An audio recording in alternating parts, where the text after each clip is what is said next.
Welcome to Corpse Club, the official podcast of DailyDead.com. I'm one of your co-hosts, Jonathan James, and I'm joined today by Bryan Christopher, Derek Anderson, Tamika Jones, and Scott Drebit.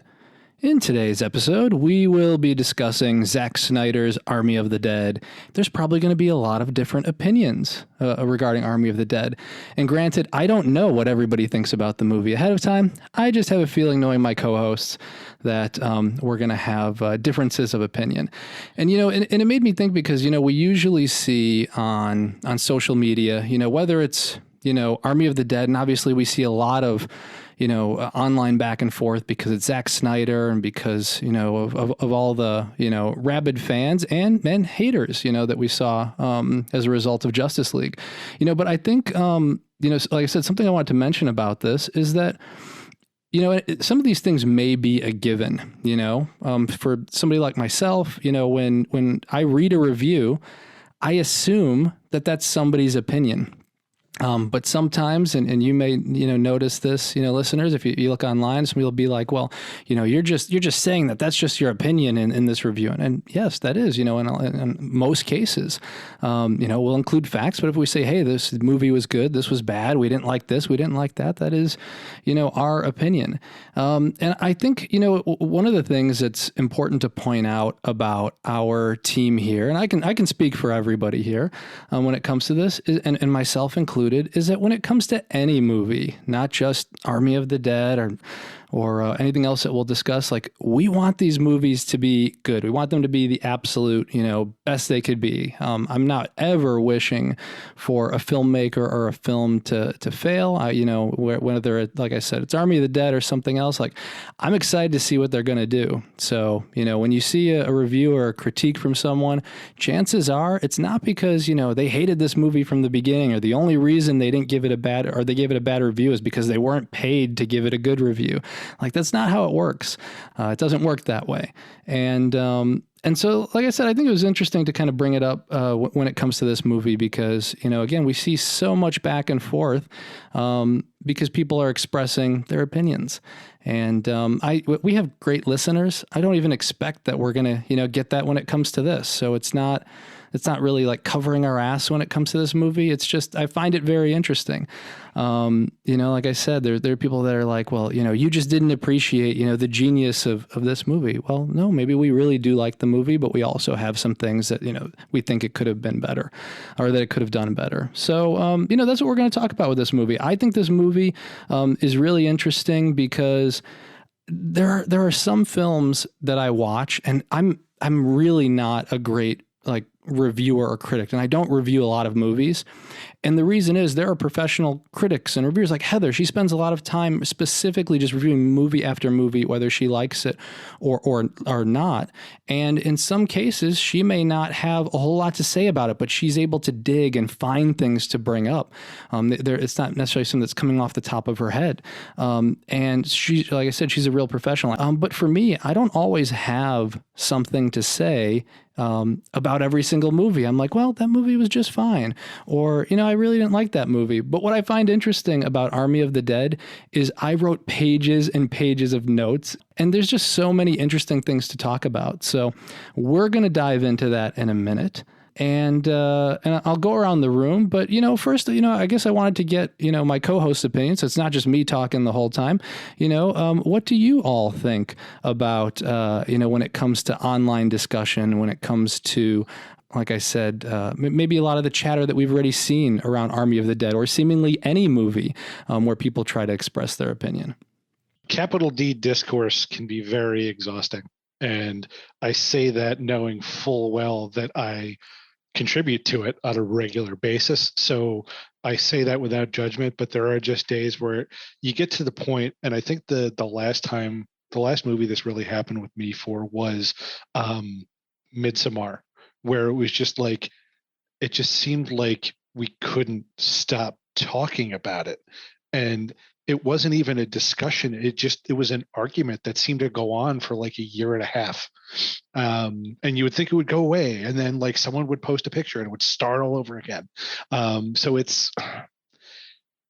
guess it's that double-edged sword, particularly of social media, where, I love that I get to have conversations with people that I normally wouldn't.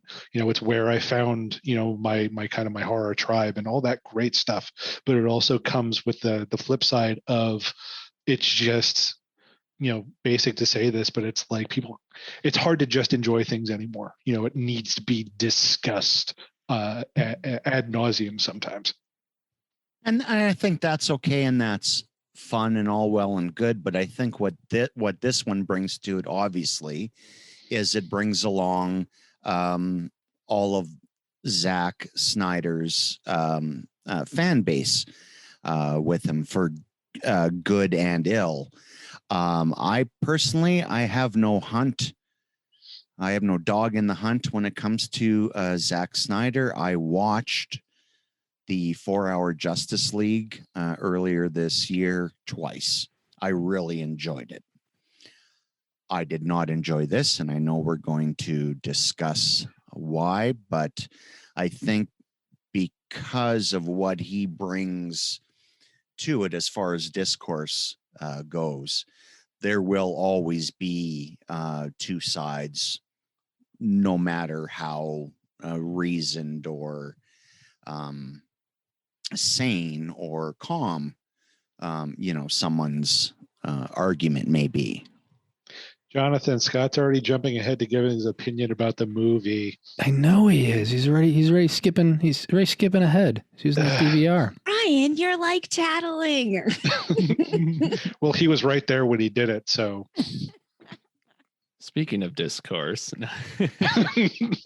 Spoiler alert, I didn't like it. Okay. The Drebit discourse is ongoing and infinite. It's in session.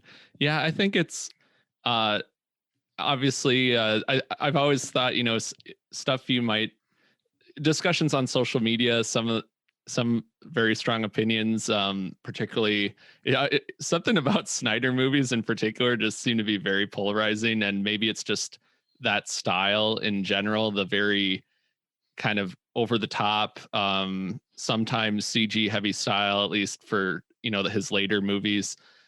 I do, and just kind of the superhero movies in general, it is a very polarizing thing. And I think a lot of times stuff you might say on Twitter when you're in a disagreement with someone is probably something you wouldn't say if you were in the same room with them. I think it's a lot easier when you have that face-to-face interaction to kind of have a more healthy debate on those like film discussions.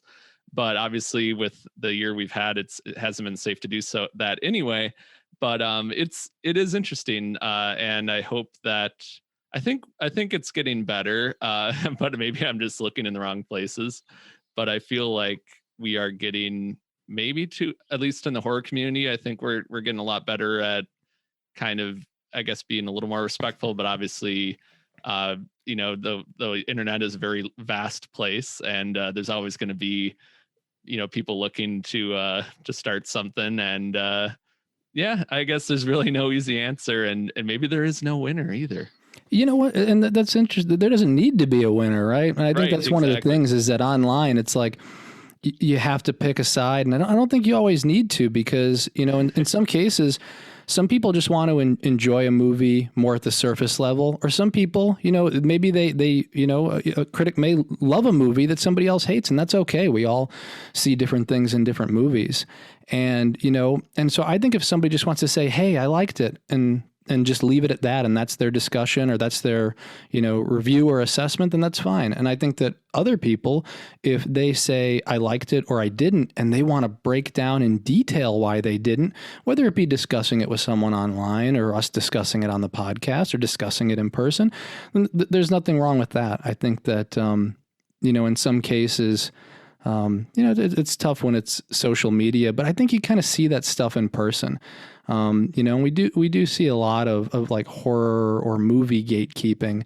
And I think the big thing to just, kind of keep in mind is that, it's just, everybody, likes what they like. They like it in different ways. People, what do you call it? They break things down in different ways. And I think, at least for me, I love discussing these movies with all of you, and with my wife, Christy, and others, because I get a different perspective. And so I know we're going to bring stuff up in this episode, and we bring stuff up in every episode. I'm like, oh, I didn't think about it from that point of view. We were talking about Creepshow the other day, the episodes, and Brian, you brought something up. I'm like, I didn't even see it from that point of view, but that makes complete sense. And it's like, and that's why I value, discussion with all of you. So I do except Tamika, because she just trolls people. Like it gets real mean. I don't know if you've seen it, but man, oof. I know. Can't help myself. You gonna take that? Come on, Brian. Listen, you apologize to Tamika right now. She is not a troll. She is not a troll. She trolls as a verb. There's a big difference. And she doesn't do that either. So Scott's just trying to get back at me for tattling on him for yes. That sounds about right. That. I was going to say. Okay, so we're going to just jump right into this movie now. We did all this upfront buildup, so we better have some good things to talk about, because if we end this episode in like 10 minutes, that's going to be problematic.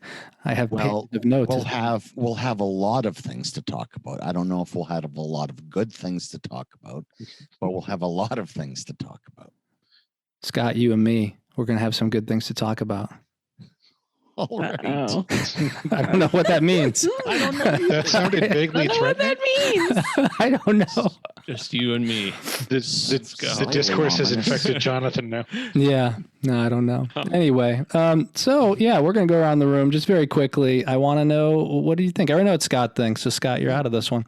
But Tamika, did you like the movie? Did you love it? Did you hate it? What do you think? I loved it. I can say that, because you can love something, but not think it's perfect. You can love something and of course, still have some things. So yeah, I'm totally comfortable with that. I have a feeling that I love this movie more than anyone else on the panel did. That's okay. Let's and Derek, how about you? I also enjoyed it. I was kind of surprised overall by it, and I think I had definitely more fun with it rather than being scared by it. I would say pleasing as an action movie, a little lower on the scares, but we can get into that later. I'm going to cut myself off here.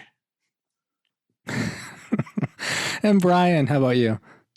So I am a big fan of 2004's Dawn of the Dead, the Zack Snyder remake.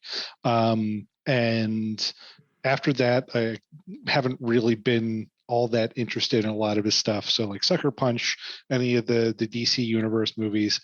So when he was kind of coming back to the land of the zombies with Army of the Dead, it piqued my interest, because I wanted to see kind of where that would go. And after watching it, I think I can unequivocally say that I am a big fan of the 2004 Dawn of the Dead remake.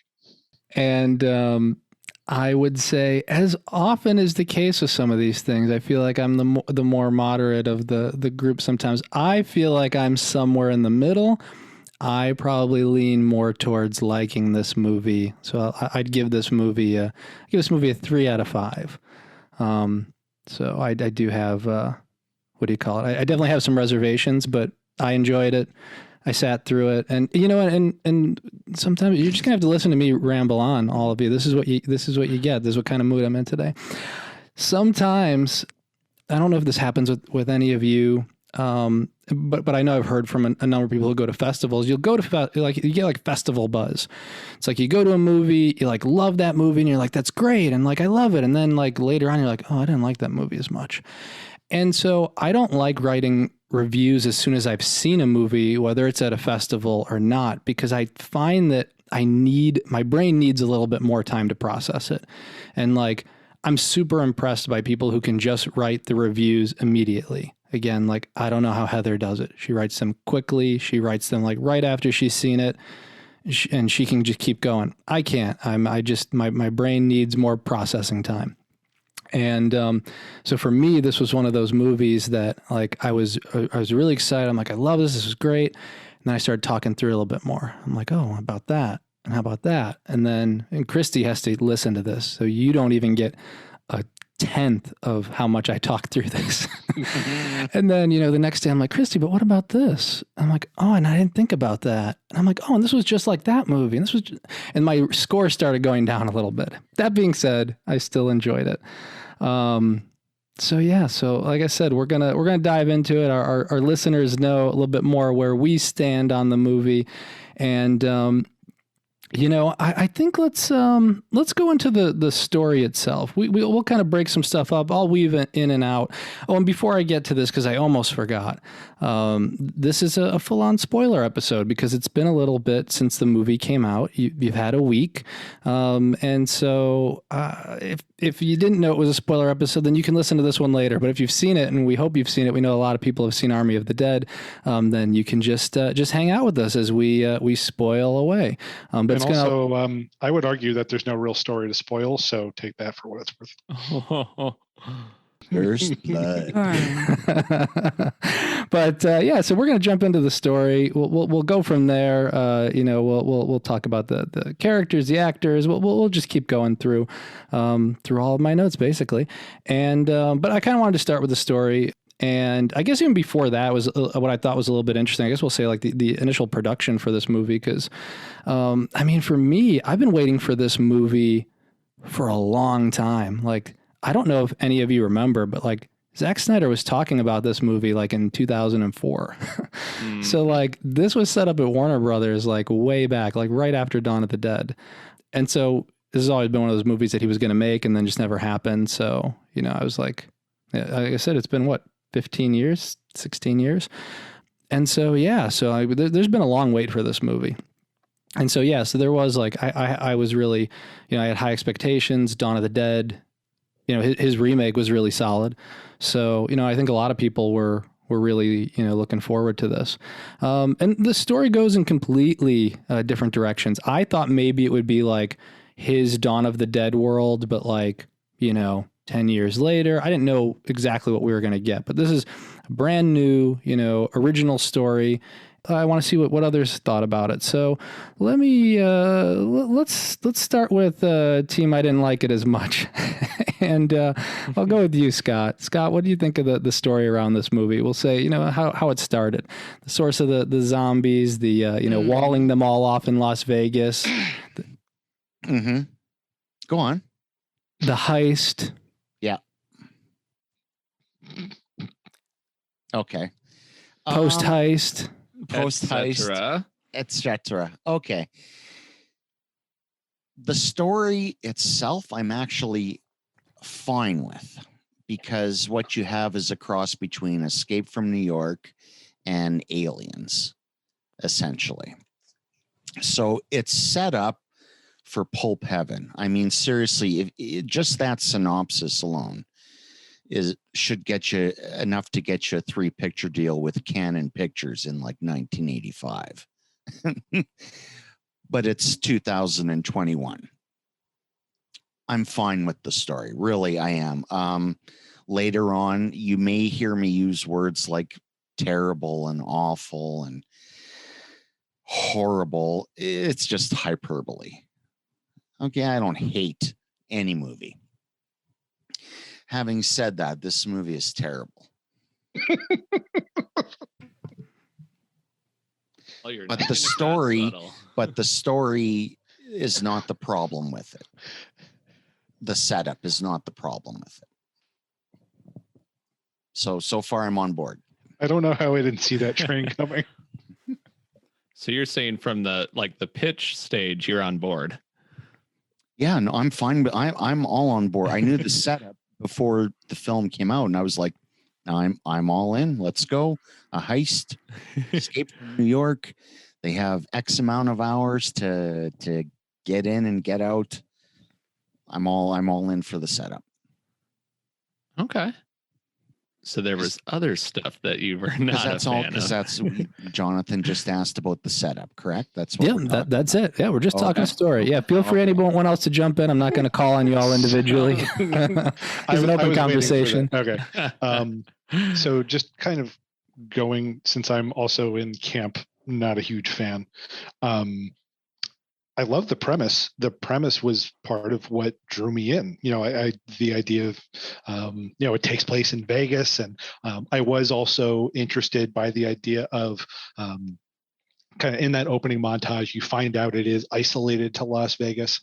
But two problems with that is that this premise in no way deserved 2.5 hours, and which means that there was a lot of filler in between the what were supposed to be the highlights, or kind of like the sizzle shots of the movie.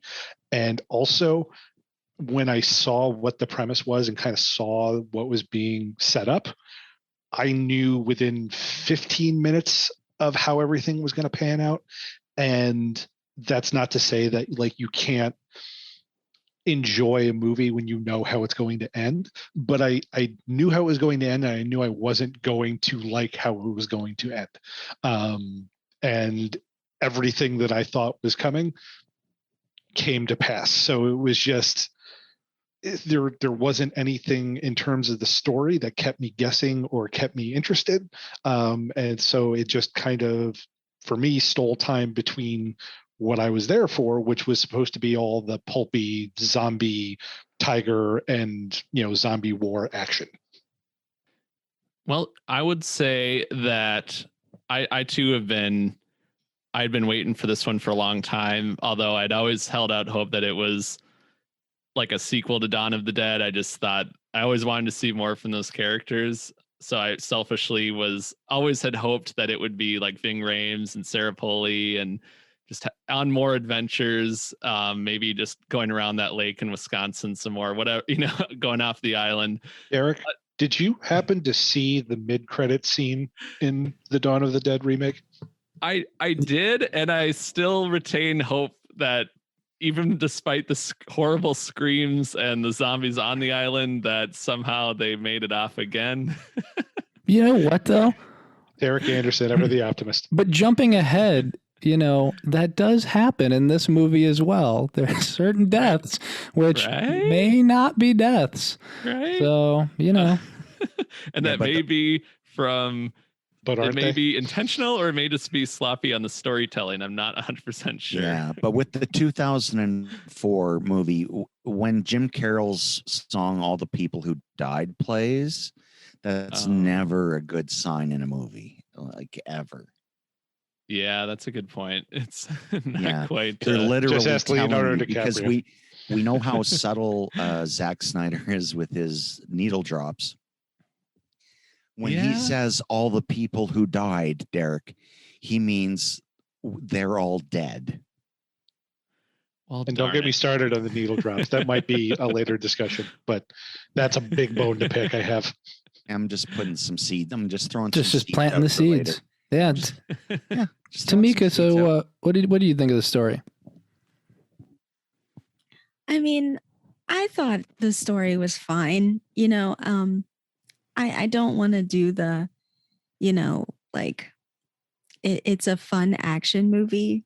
So you don't really have to think that hard, but I guess I'm going to do that. It's just, that's what he wants it to be. He just wants it to be a fun action movie where you don't have to think so hard, and you get to see cool zombies and a zombie tiger and Dave Bautista. And so, yeah, I was completely fine with the story. I knew it was going to be kind of like simple, long, because that's what Zack does. But I'm okay with that too. I also think I'm the biggest Zack Snyder fan possibly out of all of us too, because outside of Sucker Punch, and I didn't even really hate Sucker Punch, but I mean, it's not a very good movie. I didn't enjoy myself the way I thought I would. But I think I'm more on board with what I know is going to come with Zack Snyder films. And because of that, yeah, I was completely okay with the story. Like I figured that was coming. Like it's going to be some, like big, epic, long, just like fever dream Well, that's a good way to put it. Yeah. Just with Dave Bautista, a Bautista fever dream. Feel the fever. What I think is interesting about the story for me is that, I guess from I guess I'll go with the positives, that I think that I really like where he ended up going with some of the zombie stuff, because we have to remember that we had The Walking Dead and this like zombie mania that was, kind of kicked off by like Dawn of the Dead and Shaun of the Dead back in 2004 and Resident Evil. And so we've seen all of these, pretty straightforward zombie movies. So you have to move them in new directions. And that's certainly what he did with this. And so I do like that he was kind of thinking out of the box. He's like, we're certainly not going to be able to add anything new if we go a traditional route. So our zombies are going to act different. We're going to put it, of course, in a different setting. I guess, for me, I think it was maybe going back to Bryan, to what you mentioned, was that it did, and Scott, what you said, like it has elements of Escape from New York. It has, elements of Aliens, of, a heist movie like, Ocean's 11. But then what it doesn't subvert them in many cases, knowing that maybe a third of the audience has seen the movies that it's using. And so, you have, you're like, oh, well, I know that this, what do you call it? The guy that joins them. Well, it's like, he's going to be bad. He's the Burke character. And so they don't subvert that piece of the story. Or at the end, like we know the helicopter's going, well, oh, it's a Bishop thing, or this character's going to be like Vasquez. And so we do see some things that are like, well, these are very similar to other movies we've seen. And there's nothing wrong with that. All kinds of filmmakers do. But I think it was kind of an interesting choice, on the writer's part to not subvert that kind of stuff, because then for people who have seen these types of movies in the past, there's not that much surprise there. I can imagine for people who are a little bit younger or maybe haven't seen the movies it's referencing, that these things are surprising, but it just doesn't have the same impact. It didn't for me anyway. It's always that, like, it's that discussion about if you're just kind of pointing to these other great movies and you don't bring anything that meets the level of those movies, then like it kind of backfires, because then it's people just thinking about those better movies. So for me, I'm like, Alien was better, or like Escape from New York was better. And so it's, you're rolling the dice by making those kinds of homages without bringing anything, like you said, to subvert it, or bringing anything new to the table for it. Yeah, I mean, I do think with that kind of stuff, it's a huge gamble. And of course, you can do things like you can, win people over by focusing a lot on character. You can win people over by focusing just on your effects or your scares. And it's like, well, it's similar to these movies, but it excels in other areas. And definitely the 2.5 hours, it makes it feel a little bloated. And so it definitely, in some cases overstays its welcome. And it sounds a little bit hypocritical there, but I think they needed a tighter movie, maybe a more focused storyline, which would allow them to kind of, excel in certain areas. But because the movie is just, the movie just seems too big for its budget. That's part of the difficulty, is that Zack Snyder, and as a filmmaker, it's got to be tricky, but he dreams big, and whether or not he has the budget or the time to do it, it's like Justice League's a big movie. Like that's and I enjoyed the Snyder cut, and it's, what is it? 3.5. And like, I forgot 4. Sorry. And it's like Gentleman's 4. Yeah. And that one wasn't, I mean, like you weren't going to get to the theater with 4 hours. No. So like you'd have that kind of story in mind, and you have that big of a script, and that's going to be tough.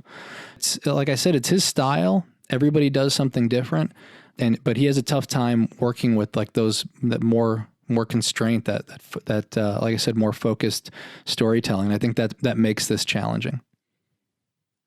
Yeah, and I think the 4 hours of the Snyder Cut Justice League moves better than this does. I find that Army of the Dead is very clunky, and I know the budget is usually about half of what he normally has to work with, and you can see that struggle within him with trying to put as much of his imagination on the screen as he can within this budget without compromising the film. But I think what he's left with is it comes across as really dead. And I think part of the problem that I had is part of my own imprint was going into this thinking of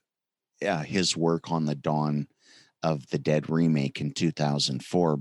But I think the major difference is he was working off of James Gunn's script there, which is, very tight.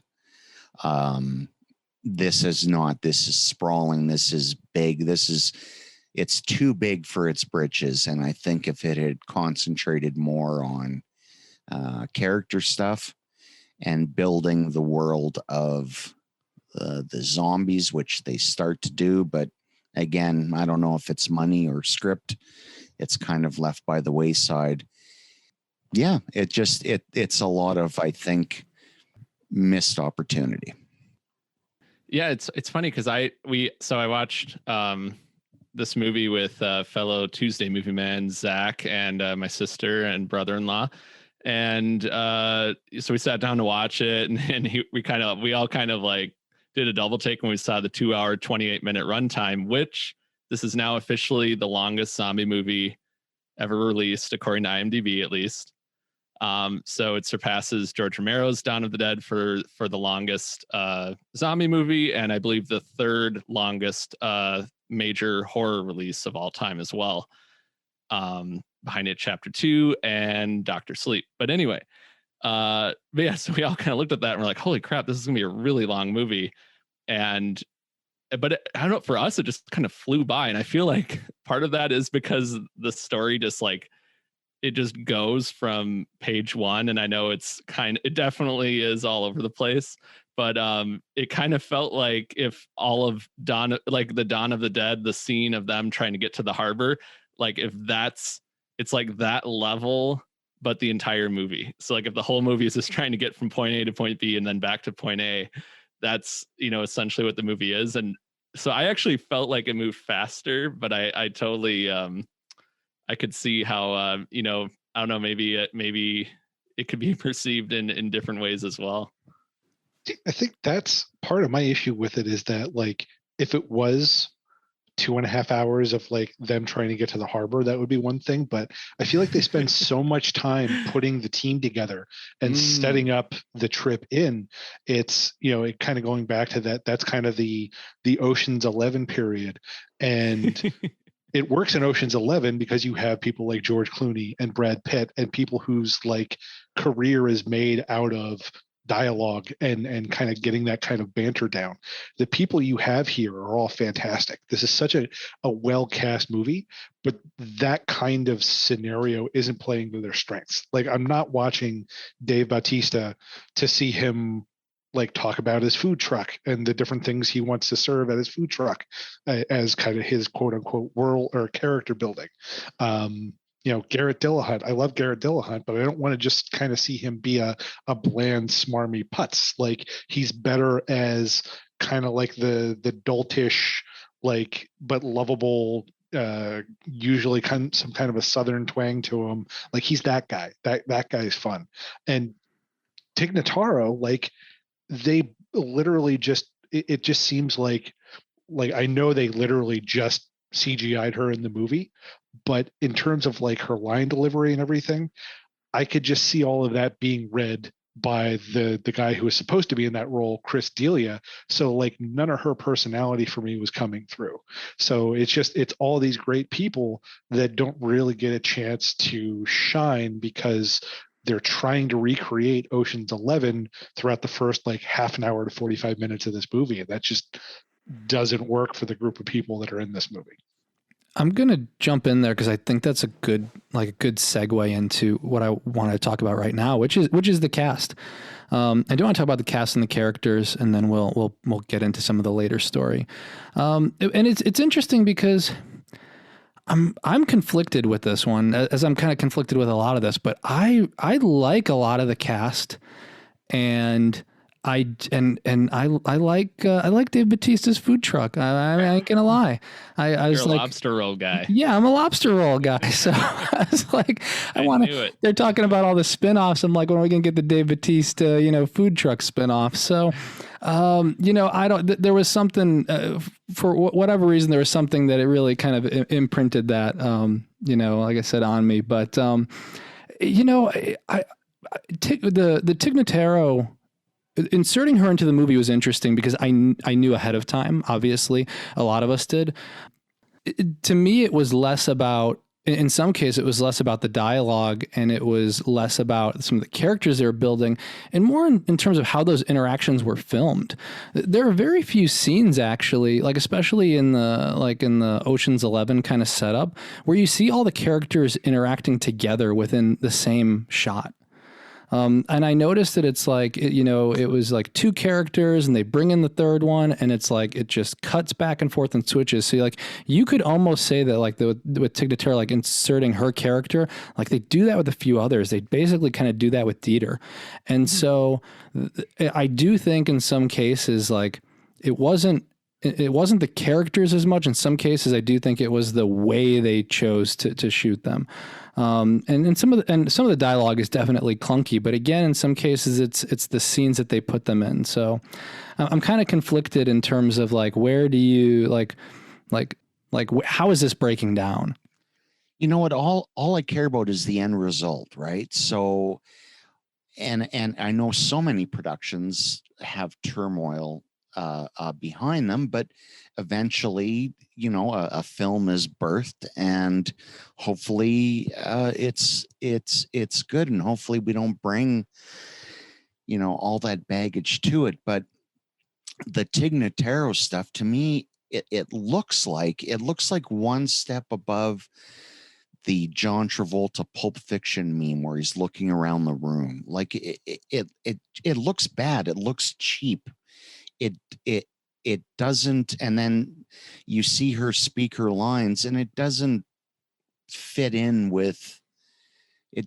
It's like when Billy Crystal does the Oscars and he inserts himself into movies. That's what it felt like. It it literally just looked better. Distracting. It literally looked better in the Creep Show episode where they insert Justin Long into Horror Express. Yeah, it did. And it's, I don't want it to sound like nitpicking because I didn't come here to roast Zack Snyder. I think he's a very interesting filmmaker, but there were so many things just about this movie that just kind of grinded the gears a little, which is fun every once in a while. And not to harp on the food truck thing, but here's my deal with the food truck thing. I actually probably would have enjoyed it had they carried that discussion through. And at the end, he opens a food truck with his daughter. But here's the thing, and we're getting into spoiler territory here. As soon as I saw that Dave Bautista's character had a daughter and she was going into this situation with them, I knew he was not making it out of this movie alive. Mm-hmm. So whatever conversation they were having about the food truck, that's never coming to pass because he's going to be dead. And sure enough, by the end of the movie, he is dead.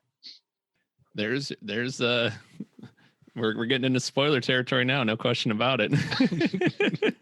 It's always tough for me because there's always that struggle with this is how I would have done it versus this is how it doesn't work. I understand why the food truck doesn't work, but I also don't think in order for it to work, he needed to actually go and open a food truck. I don't think that's an objective opinion. That's just me.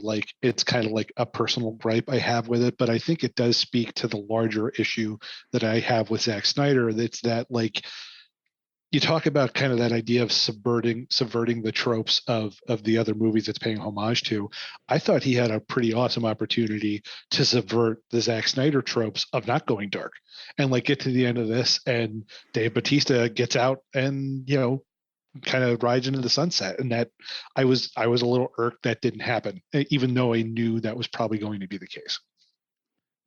Yeah, it's kind of like a different version of the end of Dawn of the Dead with Jake Weber in the harbor. It's kind of, even though I think that is probably even more emotional in some regards, but this is I was definitely surprised that it kind of went Rogue One.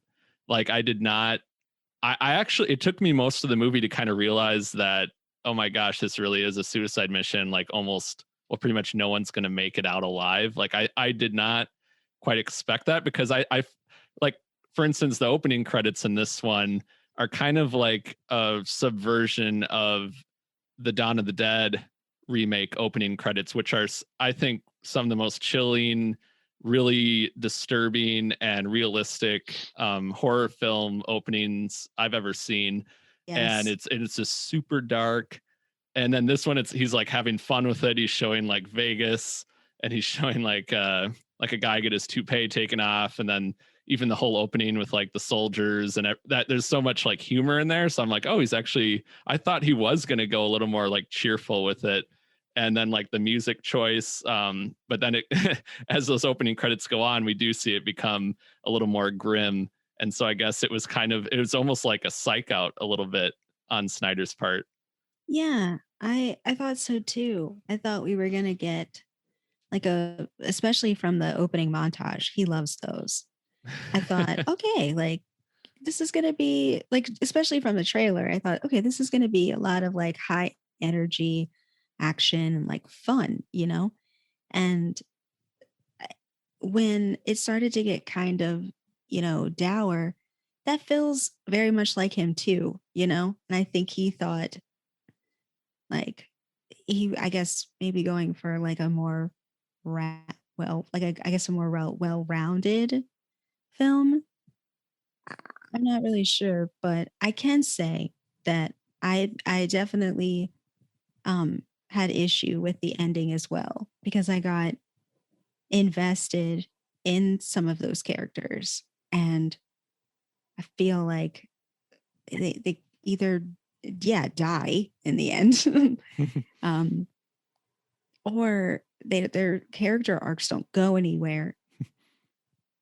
In especially, although there is the trope that whenever a character talks about going, having to, I'm going to go home and see my wife and my kid, like that's the character that's not actually going to make it home to see their wife and kid, just to like pull on the audience's, heartstrings, like, oh no, I wanted him to get home to his wife and kid, So I knew that as soon as the food truck and making plans for the future, I knew it was like, oh, well, I don't know. I could be wrong. I've been wrong. I thought this was going to be, fun all the way through, and it's not. So I held out hope. No lobster rolls for Dave. No. But for me, I think it's a tonal issue, more so than him displaying different moods. I think he finds a hard time with this film finding a good balance between the lighter and darker aspects of it. Whereas in his Dawn of the Dead film, I think that tonally had a very singular vibe to it and stuck to it through the whole movie. Whereas this is kind of all over the place in parts for me. So again, it comes down to, a lot of it comes down to the script. And I just was not a fan of that script. And I think that's where Like that's where Dawn of the Dead works so well, is that it is ultimately a very grim movie. It's playing off of similar kind of grim themes that that Romero did in the original, but it's got that kind of really kind of twisted gallows humor to it. So it's like the funny situations out of it come out of just like, you got to find spots to laugh to kind of keep from crying with everything just horrible that's going on in that. I think, Scott, you're right, in that Army of the Dead, there's not that, like, the humor doesn't, or the attempts at kind of the lighter and the more humorous aspects don't serve the overall tone of the movie. So it just kind of like pinballs back and forth between grim and lighter, as opposed to one or the other kind of complementing what's supposed to be kind of the main core feel of the movie. I think the banter works for the banter. It's action movie banter, action comedy movie banter, and it just doesn't gel well with the horror. And it's interesting if you look at kind of like, it's just impossible not to compare it to Dawn of the Dead. In Army of the Dead, it's, in Dawn of the Dead, it's a bunch of regular people, kind of slice of life people. And I know James Gunn wrote the screenplay for that one, and he just imbued it with like such a great collection of people that you could identify with, and from all walks of life. And then in this one, Army of the Dead, even though we do, I love how they introduce some of the characters like Amari Hardwick and how and Dave Bautista, and how they have like these photos of like, I studied philosophy, and it's like they're taking a class picture, and it kind of gives you a hint at like, oh, these are regular people, but it also kind of feels like they're superheroes in a way, or like mercenaries. Like they are very skilled at what they do. So they kind of already have this elevated sense of badassery to them, where it does feel a little like, even though it seems like a lot of them were normal people when this happened, by the time we meet them, they've already been through a lot of stuff, and it feels like it's the Expendables in a way, which is interesting. But I think it might have been even more interesting to have, or I guess feel a little more relatable, I guess, if it was a little more Dawn of the Dead-esque in that regard. But it is, there's definitely some interesting characters regardless, but it kind of leans even more into the action movie that way. I think one of the tough things too about this movie is that in some cases you see the cast at their best in the beginning of the movie. And I actually think the movie it never gets as big as the beginning afterwards. So, there's definitely, whereas Dawn of the Dead had I know we're spending a lot of time comparing it to it. Dawn of the Dead had a killer intro, as we've said, Mm-hmm. but that wasn't, but to me, that wasn't the highest point of the movie. And like I said, I could argue that probably maybe the most, this movie is maybe most cohesive throughout a lot of the beginning, and we see some of the biggest action scenes for sure in the beginning. But yeah, I mean, I really like this cast. I do think that, they were able to put together a great cast of characters and actors, even if they don't all work out, well or perfectly throughout the movie. I do think it's a cast that, for like I said, for me, that kind of bumped this movie up to a higher rating. Is that, I did enjoy watching, Batista. I did enjoy watching Tig Notaro and many of the other characters as well. And so, and I do want to see, more with them. Something I wanted to point out, which I thought was interesting, was Chambers, who was kind of like the Vasquez character in this movie. I love the scene where she's in the hallway, kind of, in that hallway, kind of knocking out zombies, and you expect her to die. I guess this kind of goes back to like what you and I were talking about, Brian, which is kind of like, subverting expectations. And I thought it was so weird that, we think she's dead. She then jumps out the window. She's in the hallway and she's looking at Mikey. And like, she's not and dead. They all just watch her get swarmed by zombies. Yeah, they haven't bitten her yet, right? And we've seen him in the video. He's one-shotted 3 zombies before. And so him by himself should be able to take care of it. But like Batista, like the rest of the characters, like they're not even holding their guns up. And, you know, we could say that, I mean, realistically, they probably merged some scenes together, right? I assume that the story didn't have it work out exactly like that. And that's what we got, you know, in the, you know, and this happened on the cutting room floor. But that kind of stuff is really, for me, what kind of takes me out of the movie. I mean, Christy and I were like completely on board with this movie, and we're like, oh, she made it out. Like, I can't believe it. Like, I expected her to die. And then I'm like, but wait, nobody's saving her? Like, all these people who have guns and who are well trained, and there's like only a handful of zombies, and like she, like, no bites. Like, I guess we're letting her die. Okay. And then she doesn't tell them like, hey, this guy like tried to screw me out. I'm like, okay. Yeah. It's like that scene in it's like that Simpsons episode where they're doing like that Louisiana thing, and like Principal Skinner is this private eye, and this kind of like big Southern Cajun guy is like the bad guy, and he jumps into the water and he's swimming away at like the slowest pace you could ever see. And they go like, oh, look, he's very slowly getting away, while they just stand there and watch him swim away. Like, that's what the scene was. Like, there were so many opportunities where they could have like stepped in, or like you said, like if she was going to die, she yells like, oh, hey, Garrett Dillahunt's character screwed me over. Bye. Like, yeah. Can you imagine if you all were like 10 feet away? Like, we're 10 feet away of just one of you? Like, Brian, you're 10 feet away. We're all here. We're armed. You only got a couple of zombies. I'm a sharpshooter. And I'm just like, sorry, dude, but you're 10 feet, you know, you're just too close to the zombies. And like, also, I might add, if you shoot a gas can, it's not going to explode. That's not true. Don't tell me those lies. If you shoot a plastic gas can, no, don't tell me those lies. If you shoot a plastic, no, they blow up. I've seen it. Okay. I've seen it in movies. You mean like listen, in the Mythbusters they did, where they completely debunked all? And like, I get it. Like, it's an action movie. You can turn your brain off. But like, when you make such a big point of slow-mowing it, and the bullet goes into a plastic gas container, something that is not going to throw off a spark, and then just slowly watch it explode, you are asking us to pay attention to this ridiculous thing that does not work in real life.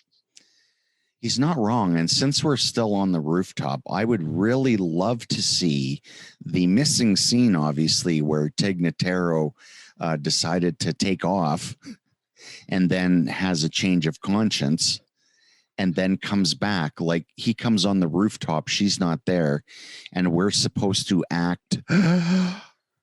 Then she shows up 3 seconds later, and we're like supposed to go, oh, she's back. We didn't know she was gone. We had no indication at all that she was going to, you know, take off.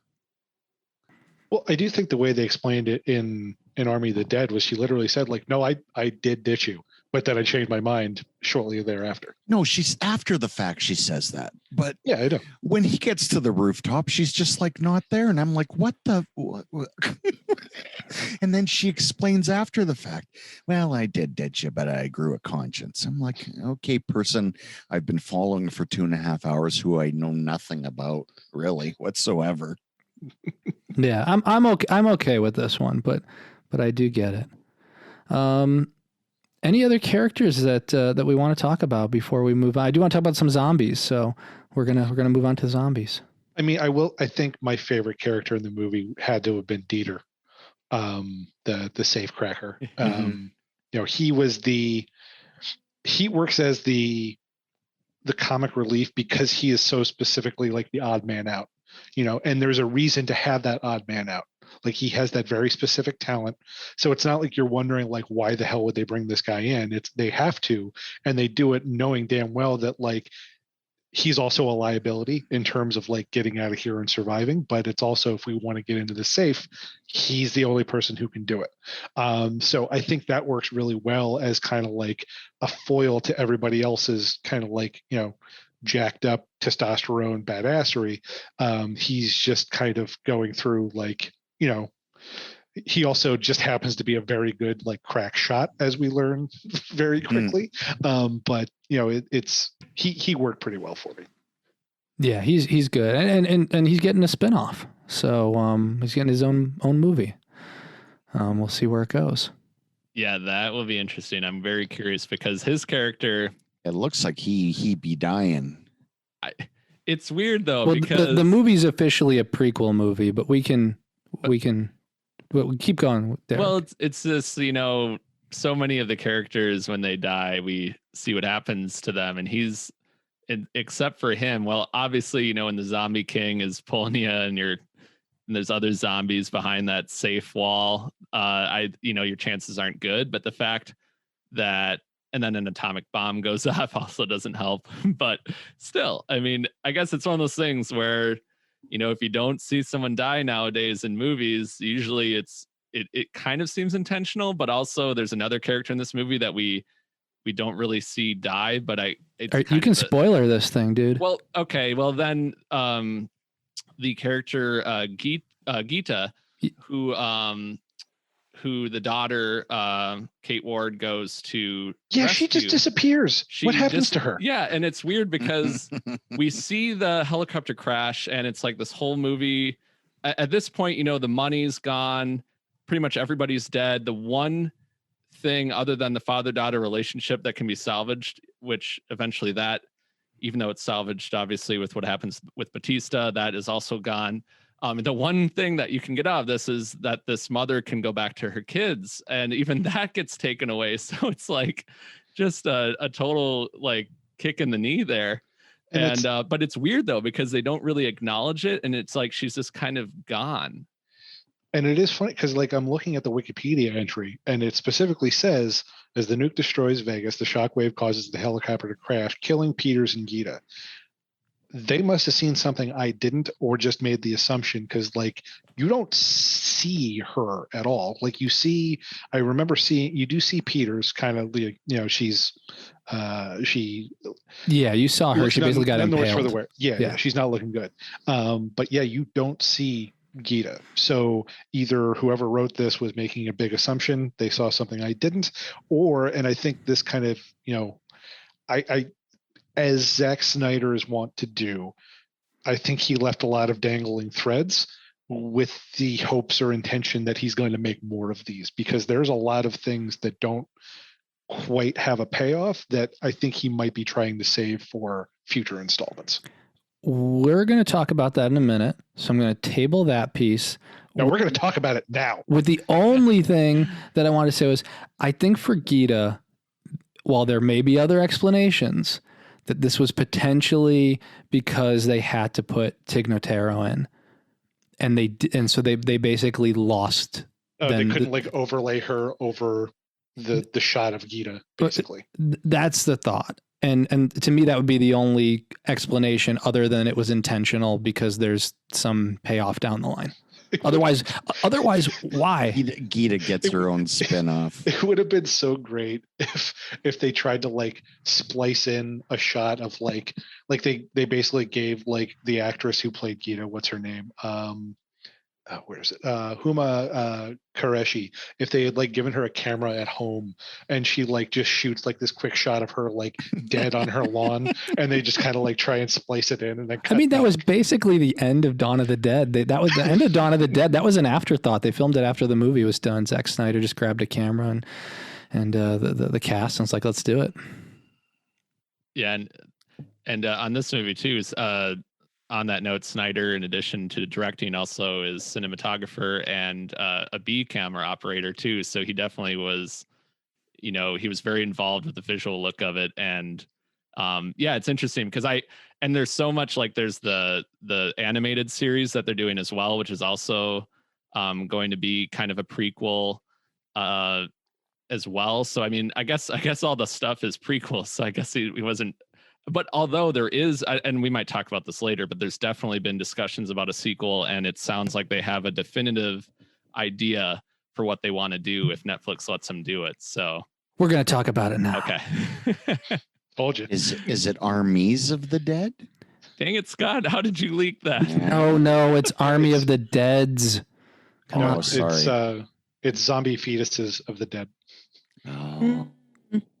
Yeah, so there's no way that we can talk about the zombies in Army of the Dead without diving into not just, I don't even know if we call them super spoilers, we call them conspiracy theories is the best way I can say it. Is there's a lot of weird stuff in this movie. And so we've kind of talked about right now, like a lot of the, like when we talked about the story and we talked about the characters, like that's all the stuff that's on the surface. And then there's all the stuff that's like kind of woven into this movie along with like, you know, your standard zombie lore. There's all this other stuff that's been put in there. And some people, like, you could watch this movie and not notice a bunch of these like little Easter eggs or these little story threads that they're dangling in there. Some people spotted them right away.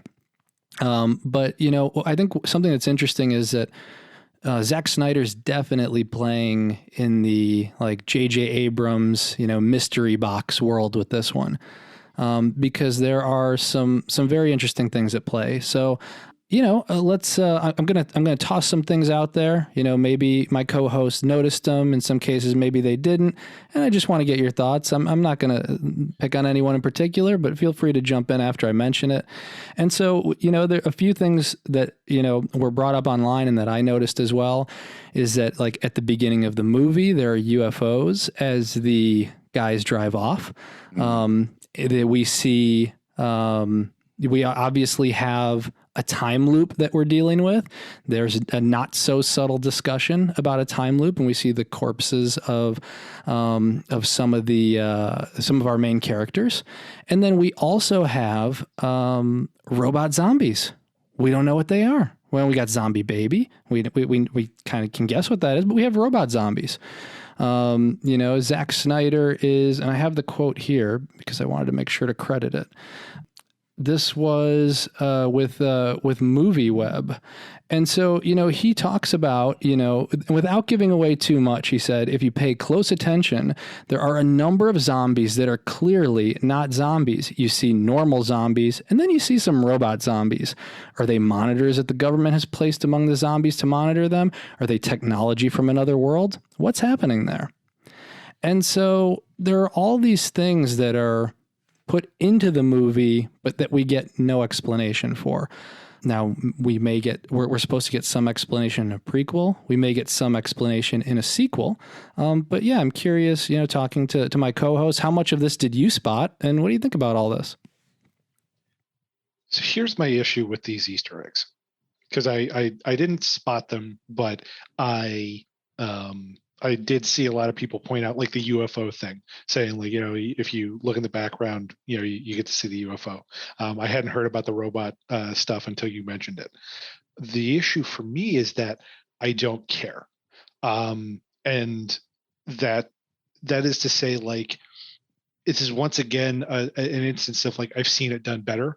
So like in Cloverfield, like all the hidden like little narrative Easter eggs in that, like at the end where you see like the UFO fall from the sky in one of the videos, and you know that's linked to possibly being, you know, what started all of this.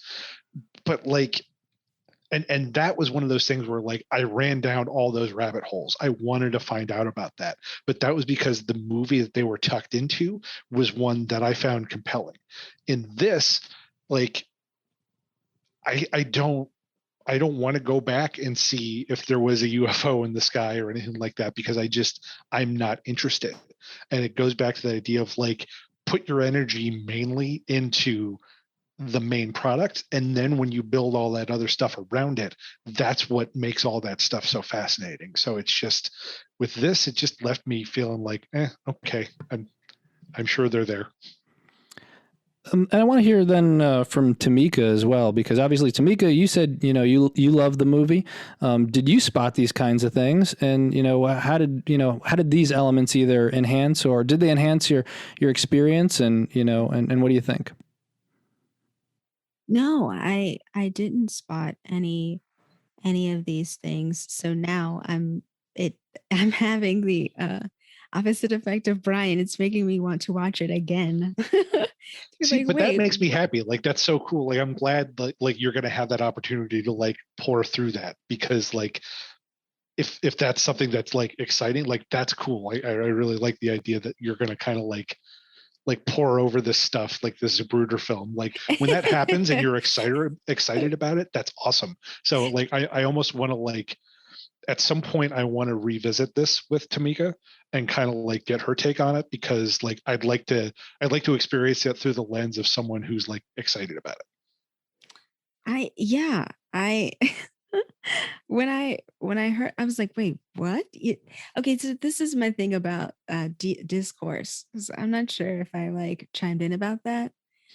I, especially after last year, like I really try hard to like protect my energy and just like kind of just stay where I feel good. So I somehow miss a lot of the like major discussions about, you know, maybe especially divisive ones. Like I always hear about the discourse after the fact, like after I've said like, oh, I love this movie, it was fun, or like that's happened with to me several times, and now uh, I'm learning after Army of the Dead that it was kind of polarizing. I'm like, oh, okay, okay. um, so it's nice to have these discussions because I'm so late to. I end up being so late to that party anyway. Then I'm like, oh, okay. Let's have that because I don't know. Like let's just chat. So yeah, this is all very new to me. So yeah, I can't wait to like go back and watch the movie again and like try to. I mean, I saw the baby fetus, so Yeah. I But yeah, basically look for any zombies that have like, there's a couple of them and I noticed them right away. Robot? You said robot Yeah. zombies? With blue eyes. Yeah. There's a couple zombies in it's like towards the, but I think Batista, when they're locked, there's that crate that's locked and they're like, when they throw grenades down the hallway and blow them up, like somewhere around that scene, there's a zombie that runs at them at the hallway that has like these glaring blue eyes. And then Batista also shoots down a zombie in the casino and like, it's got a blue eye. It looks like sparks go when he hits it. And so it's like, in some cases blinking, you'd miss it, but I'm like, these things, they're like, there's something different here. And I thought maybe it was just like some element that like we were getting to towards the end. Like maybe the King Zombie was just like more powerful and we had these powers we hadn't seen. I didn't think robot initially, but that's what he referred to them as. Okay. This is part of the problem I think that I have with it, and it's something that I'm finding the fatigue with the superhero movies, but specifically the way that they resolve things is to not resolve them. They're setups for future things. They're setups for either a prequel, or they're setups for a sequel, or they're set up for an 8-part miniseries debuting next fall on Prime. I sometimes it's just really nice to see a contained story. And there was Scott, you mean like so our many favorite franchise, Phantasm? Because they're really good about wrapping up loose ends at the end of each movie. Oh my God. But those I love it. But those are designed. But those are designed that way, right? I would argue that I would argue that this was designed. I would argue that this was designed that way, whether you like it or not. No. I know it was designed that way. Well, what I'm saying, how did Phantasm come into this? For the love of Mary. Because you were talking about more contained movies. Because I'm a shithead. What I'm saying is there's so many loose ends throughout, and we've all talked about it. Tamika was talking about character arcs that don't finish, and it's spread throughout the thing. Is what I'm getting at, and it just becomes such an accumulation of loose ends that instead of intriguing me for what may be down the road, down this road, they open up 7 others that I'm supposed to keep track of and be interested in. And by the end, I'm tired of all the possibilities. Yeah, I mean, I fully agree with that and with what Brian said, that like if this movie had been more focused, if this movie had really knocked out some of those other elements, really focused on the main story, on those character interactions, on subverting those expectations, then those would have been fun little Easter eggs that may have teased what we would have seen in the sequel. But now, because there's so many things that are just haven't been wrapped up, it's like, well, what do we do with this? And I think one of the interesting things too is that, like, I love, I mean, admittedly, like, I love this kind of stuff, and I still do. But I think we're going to get to one of those cases where, like, unless this becomes the exception to the rule, like, it's hard to, like, I don't expect that the sequels are going to be significantly better to the point where they completely enhance the way I look at this movie. But like, we're working with a time loop, right? So like, does any of this even matter? And like, when you're talking about the food truck, Brian, I wasn't going to mention it then, but it's like, does he get his food truck? Like, I don't know. Like, if they've already done this before, and maybe they'll do it again. Like, we know they have sequel plans, as Derek mentioned, and as I've heard. I don't know if the sequel has the entire cast just coming back together and doing it again. Well, it's interesting, with it, as much as like with the sequel stuff, and there's so much tease that they do kill off as many people as they do, pretty much everybody. But I know that, they're with where the movie ends is kind of leading to what they've talked about, where they want the sequel to take place in Mexico City and that kind of thing. But I don't know. It was interesting. I know I've been kind of poking at some of the holes in the movie here and there, but I still did enjoy it overall. But I, like, for instance, like the death of, well, like I thought it had some like the shock, like really big shock factor with Maria Cruz, played by Ana de la Reguera. Like the whole elevator scene when they come out of the elevator and it's just like the head gets, snapped like completely around. I thought that was like, I did not see that coming. I didn't know if she was necessarily going to make it through the movie, but I did not see them like going that abrupt and like holy crap kind of moment with it. So there were definitely like things about it before I kind of realized they're doing the Star Wars Rogue One formula, where it's like, oh my gosh, nobody's going to make it out of this thing alive.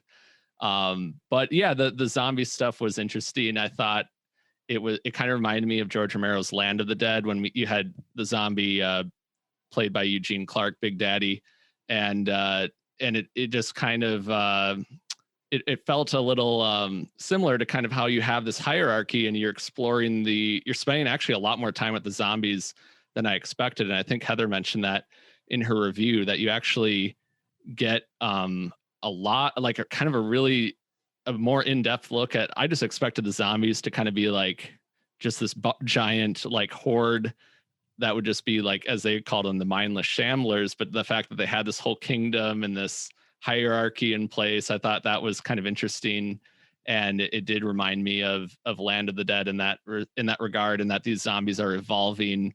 Whether or not it's aliens remains, I guess, to be seen, but we know there's definitely that factor of it. But yes, aliens. But I was actually hoping they were going to go more of an I Am Legend route, where you realize that like these zombies aren't as like capital E evil as you think at the beginning. I think that might have been a little bit interesting had they dived into that a little bit more. Because they give them more agency and kind of more faculty, but they don't really give them more personality or like have it amount to something, just in terms of like, what are we saying about our relationship between us and them. Right. It's more just played for like the plot device of making them more dangerous rather than trying to get into any kind of like thematic stuff. And again, like, you don't always need to do that. I'm not saying every movie needs to explore that, but I think by introducing that concept, you have some opportunities there that I don't think we really got a chance to explore. And we also get a zombie tiger, which is not the first time that I've seen a zombie tiger. But my sister actually reminded me of this.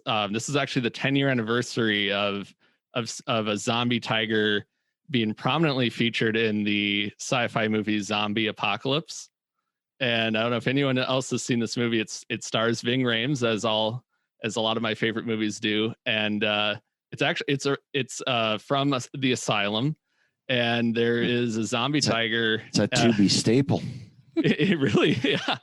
I would really recommend it. It's a lot of fun. It kind of goes off the rails in the third act, but there is but it's a really well-made movie, and it kind of, I think the zombie tigers might have exceeded the budget of the movie at the end in that film, but I thought it was cool that we get to see a zombie tiger again in this one, and they definitely used it to their full advantage. I don't know. I think the zombie tiger might have exceeded the budget on this one too. It didn't look great to me. And between that and the like I feel like at this point, like I'm just a guy like that's in here just kind of like pissing all over everybody's good time. But you are that guy. I'm sorry. I'm just sure are. No, just keep going. You're good. So like the zombie tiger itself was whatever, and then the sequence where he literally tears Garrett Dillahunt's face off, the transition to CGI in that was so noticeable that it just kind of it diluted, I think, the impact of what that scene was supposed to be as well. The angles were a little off, right? It did kind of seem like as the tiger was kind of like pulling at him, that it was just the angle was not where it was supposed to be, and like he wasn't looking in the right area. Mm-hmm. So yeah, I did notice that. I think as we've been talking about this, I actually think that in some cases this was probably better off as a TV series.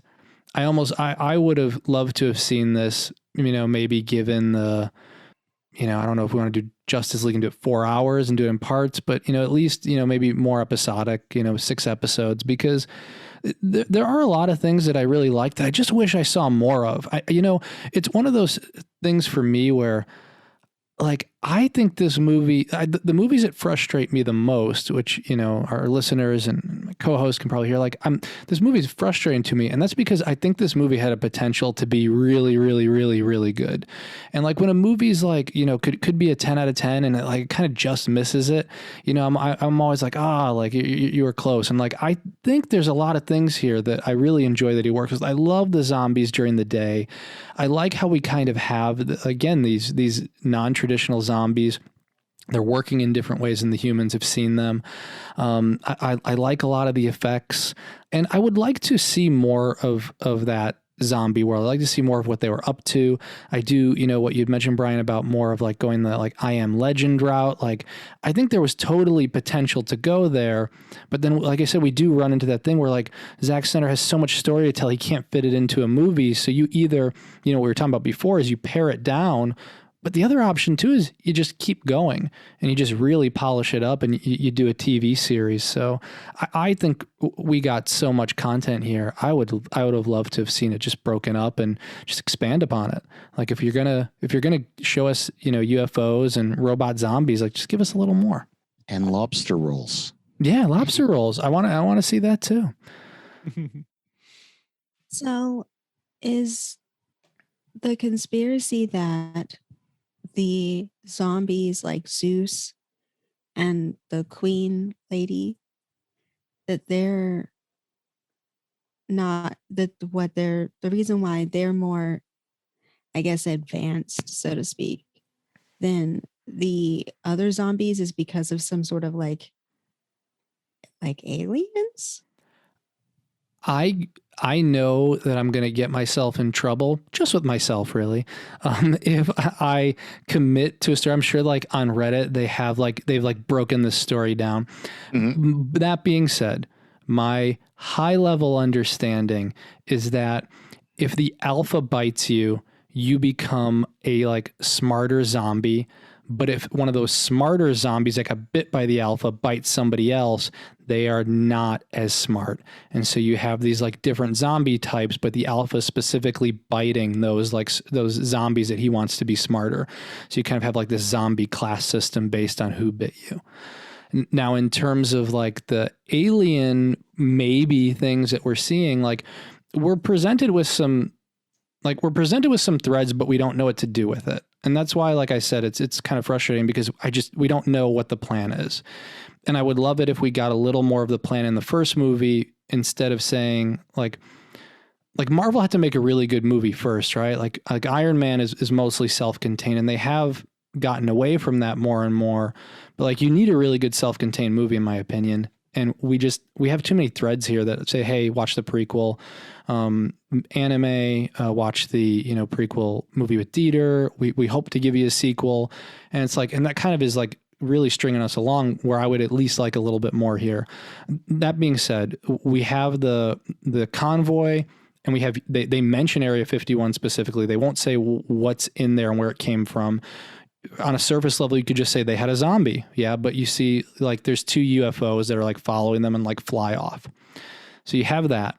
When they have the phone call with the guy who's paying for all this, there's military officials during one of those calls at his place. Which means, which kind of actually throws a wrench into the plan, the other guy's plan, like capture the zombie queen's head and like sell to people, because like he may have been going rogue, but it seems like there was a bigger plan at play because clearly the military was involved in sending them. Mm-hmm. Then we also have the plans for the vault that they found in the casino that they thought was another team. But what we learn is that it's not another team. It was actually them. You could say that because they were nervous, like Dieter saw it and like it was a hallucination, but multiple people saw those bodies, and those bodies are wearing the exact same clothes. They are those characters as far as we can tell.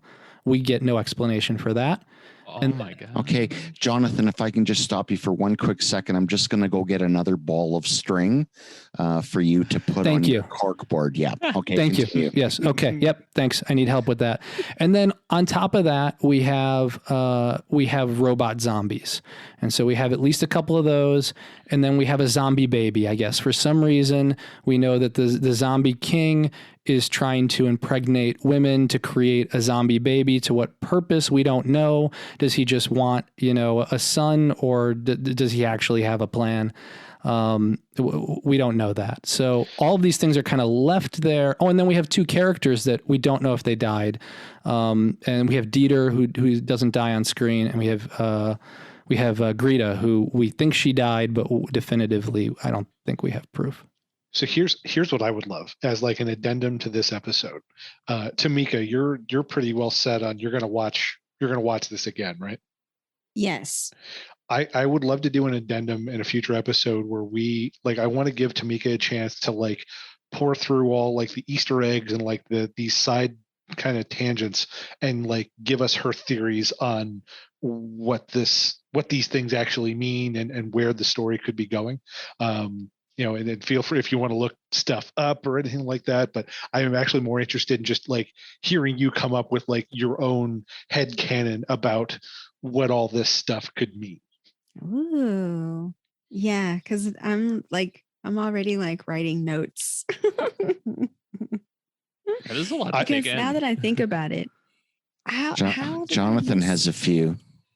Well, I'm interested in the Tamika conspiracy board. That's what I want to dig into. Pepe. There's no more room on Jonathan. Yeah, I got boxes full of Pepe.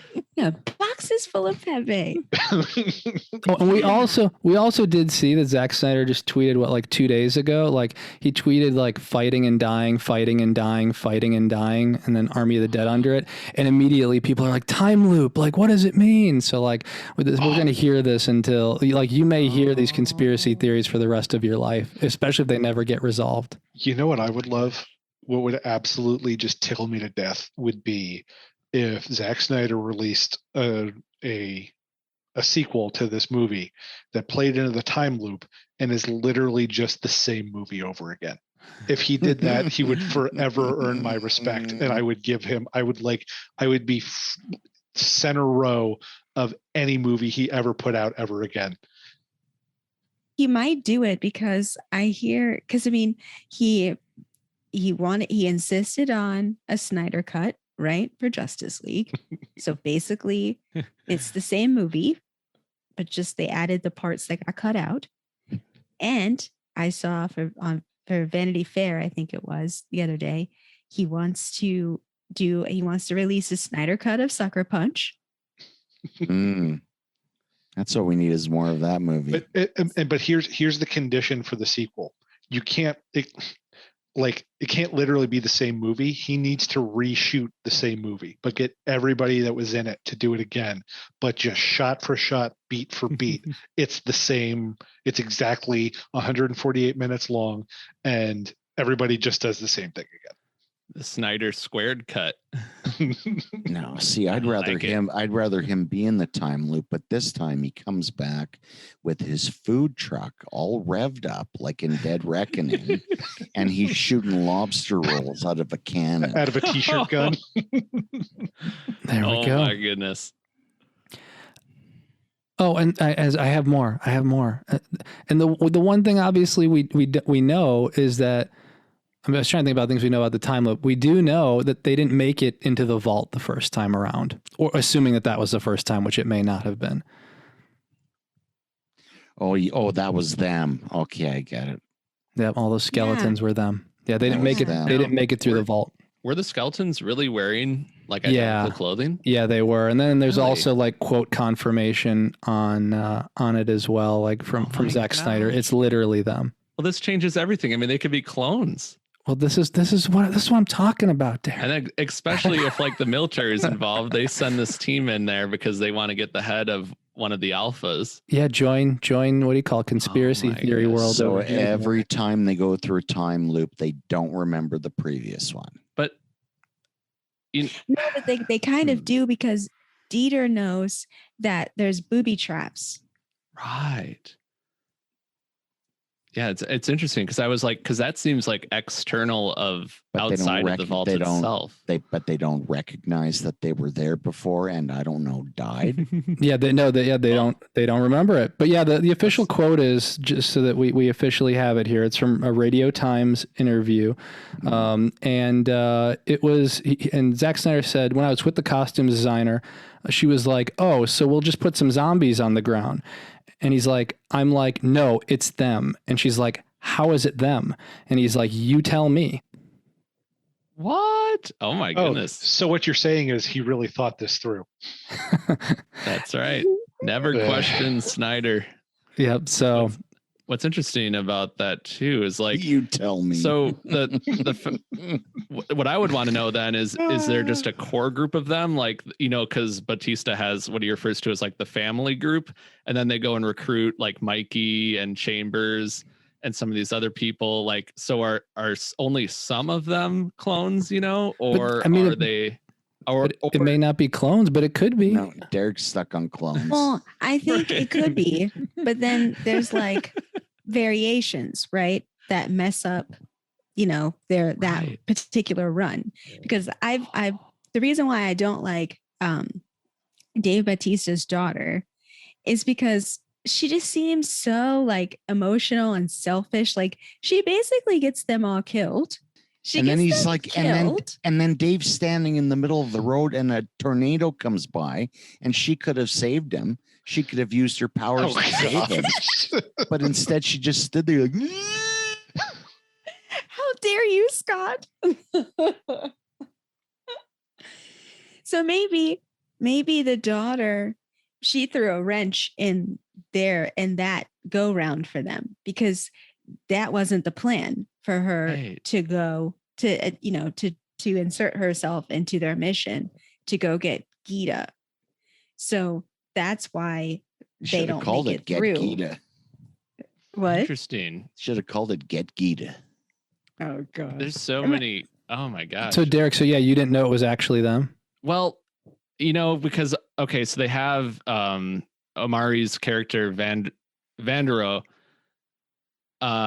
So he's got like they show that he has like a master's in philosophy and everything. So I just assumed, and he's a very thoughtful guy, and they show him in the swimming pool at the beginning of the movie. And so they show that he obviously like thinks about things on a deeper level than most people. So I just assumed that was just his character ruminating on kind of this like, like it could be like, I didn't notice the clothing thing. Like when he said, this is you, this is you, this is you. I thought he was just kind of I guess not really poking fun at it, but just saying like this could be us. But I was more like, oh yeah, that makes sense for his character because he's really into philosophy and really theorizing about this stuff. I didn't actually recognize. I noticed that they had like clothing, but I didn't really piece together like, oh, is that actually them? Yeah, same necklace. So yeah, there's Interesting. yeah. And I think one of the things we haven't addressed yet is that Vanderho has a superpower that nobody is really talking about here, and that's the fact that he apparently can walk through an area that has just undergone a nuclear explosion and not succumb to radiation poisoning in like a half an hour. Well, it's because of the zombie bite, clearly. Yes. Oh, okay. Right. Yeah. Is there, I think He was they're turning setting into one him of the up- robot zombies, I guess. There you go. Yeah, Or I he's think the new alpha. Yes. I mean, yes, that's what true, I but think they're yes. alluding to. Oh, Actually, see, okay, yeah. so I guess that does work in terms of, I still don't buy the radiation thing because before he turned, he would have been dead long ago. Like things still kill you when you're turning into a zombie, but I do buy the Can fact you that put he that would down in turn writing? I do buy the fact that he would be the next alpha because he was fighting the alpha yeah. when he got bit. So Yeah. So he is the. I mean. Oh my goodness. So yeah, I mean the assumption is that, and he's headed to Mexico. So I assume the sequel's taking place there. If they're not gonna, Yes, I don't know. they've expressed, and this is on my deep level Wikipedia research here. So I wasn't in a room with these people, but yeah, well, I guess it implied, it's weird. Apparently on Wikipedia, it's like it implies that it could be in New Mexico, but he was heading to Mexico City. Don't trust that Wikipedia page. So I Derek. don't know. I would assume it'd be Mexico City, but Yeah. but they did say that they have mentioned that they know what they wanted, exactly what they want to do, and yeah, I don't know. I think they would definitely go the alien route though. There's so many like. Yeah, there's so many things, and now with the blueprints, and now I just can't get this time loop theory out of my head. See, I did it, Derek. Hey, I did it. This Hey, is wait. crazy. This is another amazing. thing, you know what movie series also connects zombies and aliens? Scott. Phantasm. Oh I think we're in the gosh. Phantasm universe. I think that's Wait. Zack Snyder has taken the reins of the Phantasm movies. So we have that to look forward to, right, Scott? Yay. Is that why there was that boy at the very end of the credits? That if you watch till the very last second.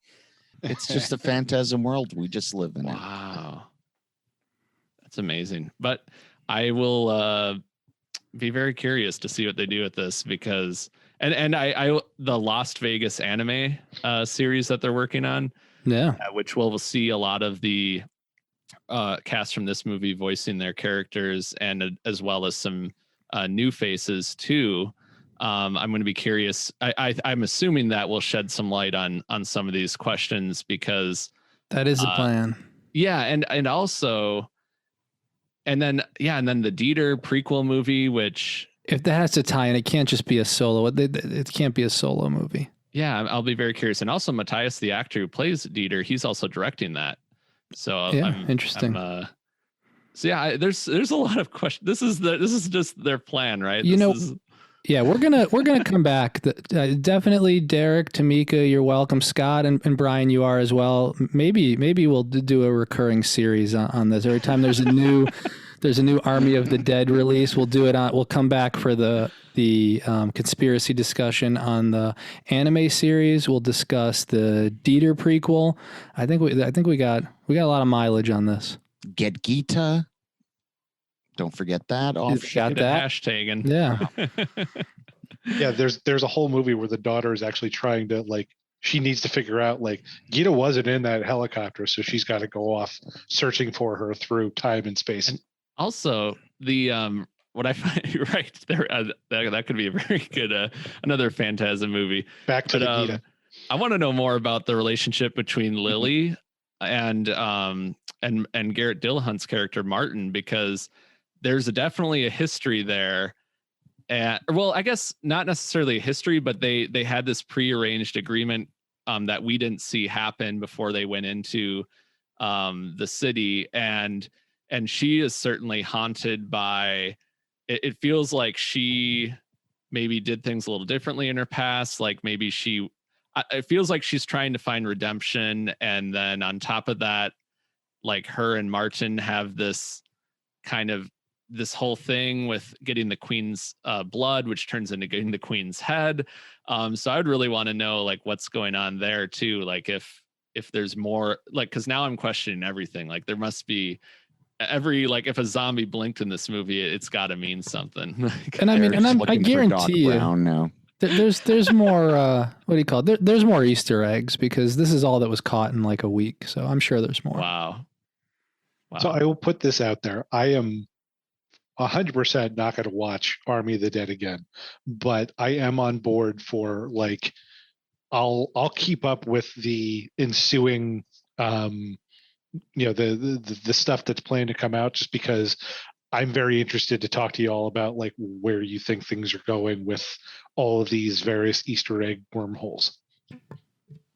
Yeah, and I do find this stuff fascinating, and I think for me, it usually never works out when it comes to like some of this long-term planning. Like, I mean, Cloverfield, like the movie was cool, but like we got those like kind of like shoehorned in Cloverfield movies, and like it didn't really add too much. Like that universe never really panned out. And I mean, even things like, like X-Files, like they knew what they were starting with. They didn't know how to finish it. And so you have, these things usually spiral out, because then also you have fans that are seeing things that the creators may not have intended, or the hype gets so big that you can't live up to it. So I fully expect that, the things that they teased here are not going to get fully explained. But I mean, I am curious. One of these days, somebody is gonna kind of crack it. And like I said, I always wish them, the absolute best. So I hope the anime is really cool. I hope the prequel's cool. I'm good with the sequel. And then maybe they can, like I said, kind of learn from some of the mistakes of this one. Yeah, bring it on. Yeah. So, well, let's go around the room. Let's get some final thoughts. Tamika, we'll go with you. Okay. So final thoughts. I need a second board for I need a second box for my box of Pepe's. Because I've written so many like my thoughts down, and it's like, oh wow, okay.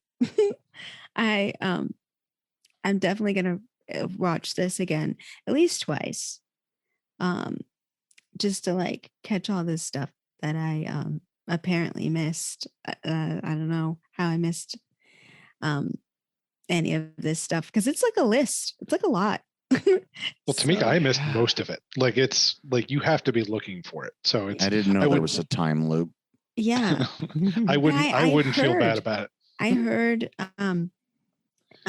Vanderhoef say that. It just kind of like, it just went over my head, I guess. I just thought, oh, okay, it's an interesting thing to say, without thinking like, oh my God.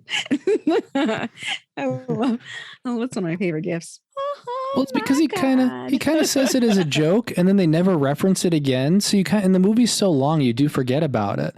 Like that's one of the things where like I woke up like in the middle of the night, and I'm like, oh my God, Christy, we didn't even talk about the time loop. But also too, I don't know if we're overthinking it either, because with the blueprints that were there, like this group has obviously been trying to get in there anyway. So like now I'm wondering, is it just a coincidence? Like, did they just hire? I'm giving it the right amount of thought. I will skip out the blueprints, but there are dead bodies that we can't explain that are exactly those characters. So even if they had a group that had the blueprints, another group, the dead body group, still needed blueprints because they made it to the vault and they never got past the security.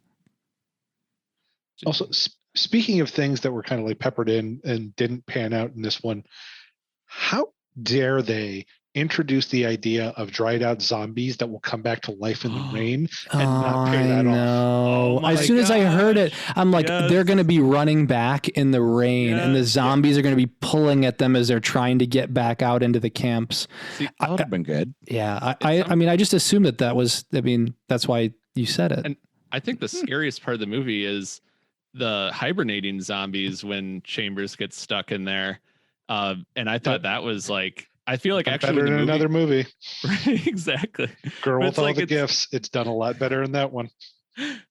Yeah, it's weird. It almost feels like if this was a smaller movie, like, because they kind of had to go the helicopter route with the big nuclear bomb, but it's like, yeah, if they had just, they could have saved on budget if they had just done the running scene through the rain and zombies are coming to life as they run, and it's like this foot race to get back to the wall, and yeah, that would have been really interesting. It almost does feel like a couple different movies, because there's some really interesting like political subtext with the refugee camp and how how immigrants can be treated really horribly, which obviously is a reflection of what's been going on today. And so I feel like there's kind of the daughters in her own movie with that and with Gita, and but then so it's almost like a very human story, but then you have this massive like Justice League level action movie, and then like somewhere in the middle is kind of where we end up. But I don't really know. I wonder if it had been a smaller movie, if it would have kind of been scarier and more emotional and everything like that. But maybe we'll find out in the sequel. I like the high pitch. So Derek, are those your final thoughts? You got anything else? So I think so. Okay. Yeah. Okay, just making sure. I want it because it wasn't officially your final thoughts. I would have liked the Ving Rhames cameo, but we can't live in a perfect world. We can't, sadly. Mr. Scott Drebit, final thoughts. Let's see. I started off saying it was terrible, and I'm going to end by saying I still think it is terrible. It has a lot of interesting ideas, overstuffed. I think it's poorly shot. I think it's poorly made. And now apparently I have to watch 8 offshoots of it to continue the story. So that's where I am. Short and sweet. Brian, final thoughts. So for the amount of crap I gave this movie, you would think I gave it like a half a star, but like in my Letterboxd, I give it a 2 out of 5. But like I think what really bummed me out about the movie is that I wanted it to be good. I really, like I said, going into this, like I really enjoy Dawn of the Dead. And so I was hoping this would be kind of a return to that form. And so like I'm going into this and not only am I watching it, but I've also talked my wife, or my wife is interested in watching this movie, which is a big deal because she is decidedly very much not a horror fan.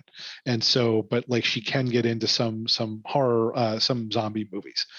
And so at the end of this movie, like I find myself once again having to like defend the horror genre, saying like, no, I promise it can be so much better than this. And so like, because I was in that situation again, like it was aggravating for what this could have been versus what it turned out to be, which is why I'm kind of ultimately so grumpy and pissy about it. Fair. And yeah, for my final thoughts, this is, we've talked so much about this. I still have pages of things that I didn't even touch on. I'm trying to look at my notes now. Any more about the aliens? Oh no, there's plenty about aliens and UFOs. Now we'll save that for another episode. But no, I mean, I think it comes down to, overall I enjoyed this movie, but I think it could have been a great movie, and I think it's a good movie. And so, it always bums me out along the lines of what I said earlier and what Brian said. And, a number of us had. Like I said, we always want the movie to be good. I enjoy Zack Snyder. I love I love or like most of his movies, and I've been looking forward to this movie for longer than some of the people who have seen this have been alive. So like I've really been looking forward to this movie for a while. So there is the expectation. This movie comes from a guy who made Dawn of the Dead, which just like blew so many people's minds and reintroduced the world to zombies. What I'm excited about is that this movie is going to introduce a new generation of horror fans to zombies. And, while it might not be my favorite movie or some of ours here, it certainly is, like I said, it's certainly great that it's bringing people in. Maybe somebody's going to watch this and they'll be like, I need to see more zombie movies. And they're going to watch Romero movies for the first time because of this. And so I do love that we get, these gateway horror movies. And now with things like, The Walking Dead, like the stuff they're showing in this movie would be, completely considered obscene back in the day. And now it's just like, it's nothing, which I just find crazy. But yeah, I'm excited to see where it goes. And we're gonna do some more episodes and see if we get aliens. Yeah. I can hardly wait to listen. Oh, you're gonna be there, Scott. So with that, this episode comes to an end. We want to thank Bryan, our engineer, for helping us out each and every episode. And as always, we want to thank our listeners, including those of you who have signed up for a Corpse Club membership. Make sure to visit corpseclub.com to check out our latest episode. You can sign up to become a member. You can get opportunities to get a Corpse Club t-shirt, a pin, a membership card, and you can pick an episode topic. We didn't talk about Army of the Dead enough. Certainly Scott didn't. If you want to hear a follow-up where we give another 2-hour discussion on Army of the Dead with Scott, just, become a Corpse Club member. Let us know you want to hear it. Don't forget to rate and review us on Apple Podcasts. Every rating and review helps. You can also find us on YouTube, SoundCloud, and all of your favorite podcast providers. If you want to get in touch, you can reach out anytime at contact@corpseclub.com. On Twitter, we're at Daily Dead News. We're at Corpse Club. And on Instagram and Facebook, we're under Corpse Club as well. Thanks again for listening. And until next time, stay scary.